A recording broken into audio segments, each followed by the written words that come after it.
Assalamualaikum warahmatullahi wabarakatuh. Balik lagi bareng saya Manda Wijaya di Catatan Kecil Merdeka.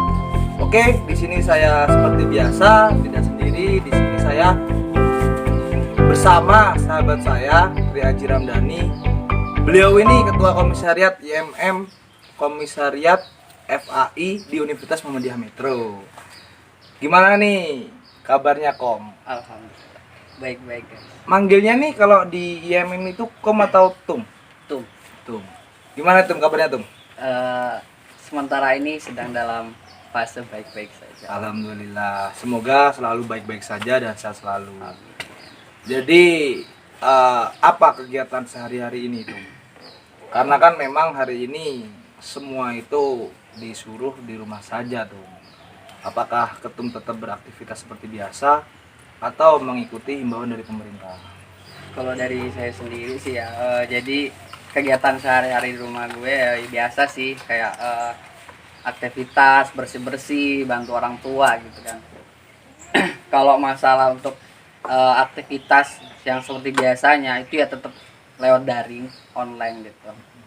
Tapi ya ada manfaatnya juga sih sebenarnya dari untuk di rumah aja, jadi menambah keharmonisan dalam keluarga itu. Keluarga ya. Jadi memang gimana nih Tum kondisi perkuliahan, diliburkan atau memang dikuliahkan di rumah?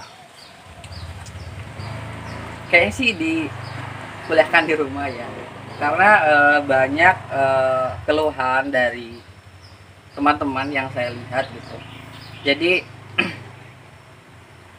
ya tugas itu lebih banyak ketika ada di rumah. Jadi ya nggak tahu juga ya maksudnya, atau biar nggak keluar rumah dengan banyaknya tugas itu. Tapi keluhan dari teman-teman mahasiswa ini ya banyak yang nggak enak juga gitu. Nah, menyangkut pautkan dengan tugas nih tuh, apakah memang hari ini sangat terbebani mahasiswa sendiri terkait tugas yang sangat menumpuk, sedangkan kuliah di rumah ini ataupun bisa dikatakan kita kuliah online ataupun daring, sistem daring ini sendiri ya hanya kuliah biasa sama, tetapi hanya beda media saja. Nah, untuk tugas-tugas yang katanya menumpuk itu bagaimana tuh menurut Ketum sendiri? Apakah memang terbebani untuk Ketum sendiri atau ya itu efektifnya untuk mengganti jam kuliah sendiri? Itu gimana itu tuh? Ya kalau terbebani sih yang jelas terbebani ya, karena kita sebelumnya itu tidak pernah mengalami pada fase online ini tadi. Jadi ibarat tuh kaget lah, kita belum terbiasa dengan budaya yang seperti ini gitu. Pengaruhnya dari daring sendiri itu ya sebenarnya harus harus di atasi juga dengan pemerintah gitu loh. Pemerintah juga jangan hanya menginstruksikan untuk masyarakatnya untuk online dulu sementara gitu, tapi memikirkan juga bagaimana nanti kedepannya, atau guru-guru yang memang gaptek dalam teknologi itu bisa enggak gitu loh buat online itu tadi. Kayak misal guru-guru SD, SMP ya, itu karena gini, kalau pengalaman dari saya sendiri, saya melihat dari ibu saya gitu loh. Nah, ibu saya ini gaptek ya, itu minta ajarin saya gitu loh pas mau ngajarin kepada siswa-siswa yang tersebut. Itu tingkat apa itu tuh? Apanya tuh tingkatnya tuh?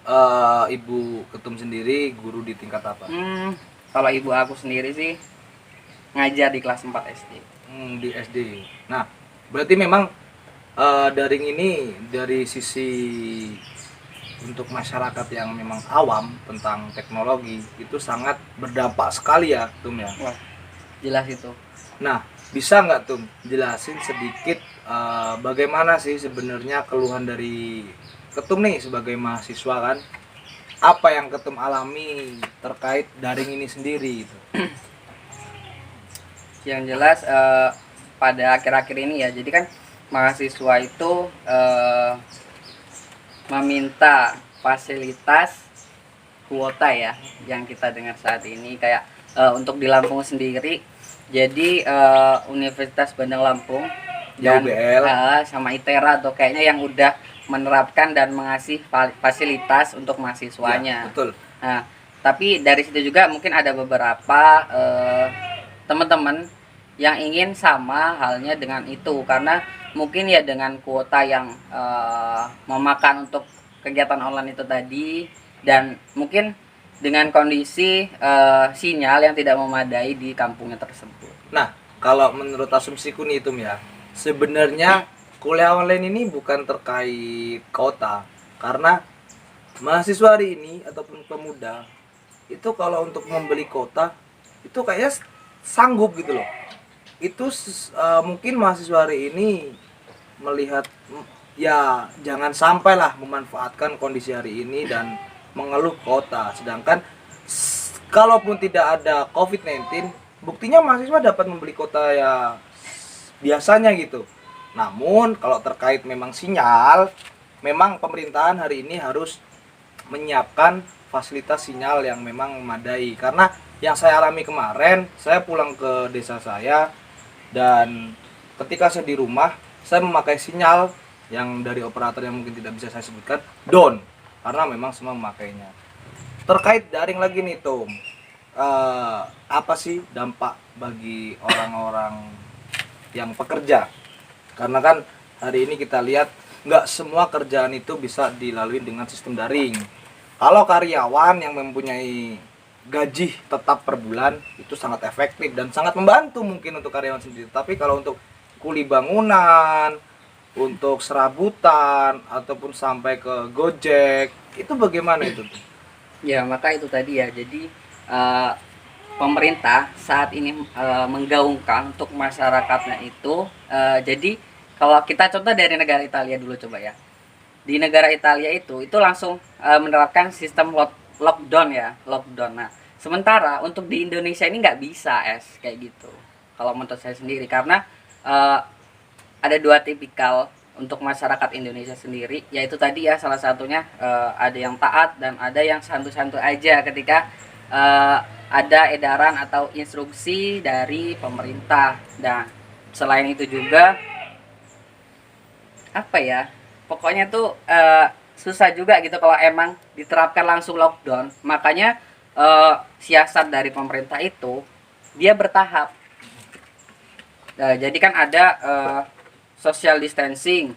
Setelah social distancing PSBB kalau nggak salah ya, yang sudah diterapkan di Bandung dan di Jakarta sekarang. Pembatasan skala besar. Nah, itu tadi. Nah, jadi harus bertahap gitu, nggak bisa langsung down. Nah, itu tadi kalau misalnya di lockdown untuk ekonomi dan ya kesehatan maupun apa itu juga ya harus dipikirkan juga gitu.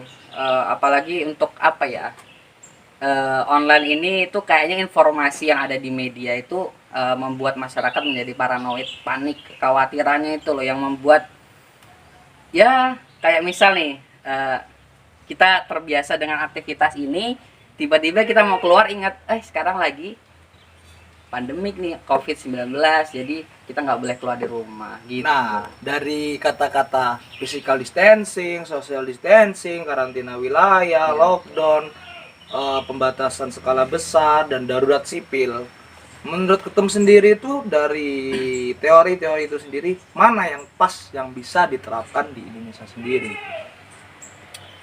Kalau misalnya ya itu sudah memenuhi prosedur itu sih kalau menurut aku, karena kalau mau diterapkan langsung sistem lockdown itu sangat susah dan karena masyarakat di Indonesia itu berbeda ya, ya pokoknya berbeda banget dengan orang-orang barat gitu. Jadi emang harus step by step kayak gitu. Dan untuk karantina sendiri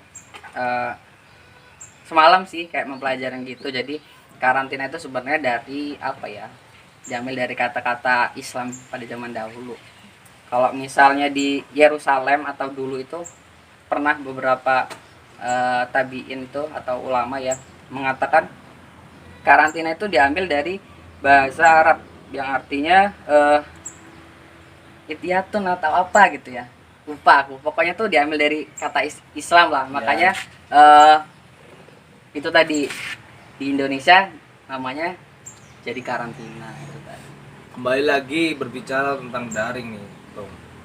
Menurut Ketum nih sebagai mahasiswa, terbebani nggak sih oleh tugas-tugas yang menumpuk dan lain-lain sendiri itu tuh? Itu bagaimana? Kalau dari saya sendiri itu, karena jurusan saya teknik sipil ya Tum ya. Teknik sipil itu tidak bisa kita tugas daring, tugas melalui online itu tidak bisa, karena untuk anak-anak teknik sipil sendiri memang harus tatap muka oleh dosen, karena memang tugas-tugas besarnya itu harus ada kata-kata asistensi, terus memang berhadapan dengan dosen sendiri, seperti contohnya kayak bimbingan lah kasarnya ngomong gitu. Nah untuk Ketum sendiri tentang keluhan mahasiswa banyak tugas itu, Ketum sendiri yang Ketum alami tentang kuliah